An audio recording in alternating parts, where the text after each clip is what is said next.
በዚህ ሰዓት አንድ መረጃ ልንገራችሁ። በርካቶች በጉጉት እየጠበቁት የሚገኘውንም በአፍሪካ ትልቁ የሆነውን ታላቁን ሩጫን የሚሮጡ ኢትዮጵያውያንን የተመለከተ አንድ ጥብቅ የተባለ መረጃ እጄ ገብቷል። በግልም ወይም ደግሞ በድርጅት ይህንን ሩጫ ለመሳተፍ ዝግጅት እያደረገ ያለውን ጓደኛችሁን ሜንሽን አድርጉት አሊያም ደግሞ ሼር አድርጉለትም።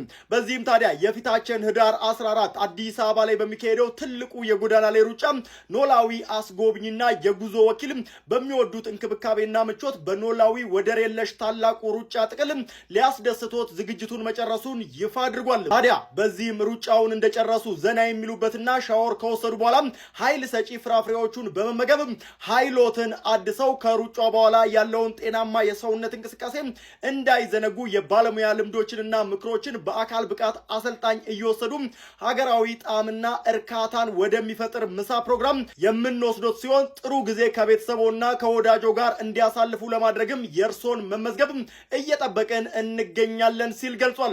በቤተሰብና በግሩፕ በድርጅት ለምትሮጡ ታላቅ የተባለ ቅናሽም ተደርጎላቸዋል። ለመመዝገብና ለተጨማሪ መረጃ ታዲያ እዚህ ጋር የማስቀምጠውን ስልክ ቁጥር በቀጥታ በመደወል ፈጥናችሁ መመዝገብ ትችላላችሁ። መልካም ቀንም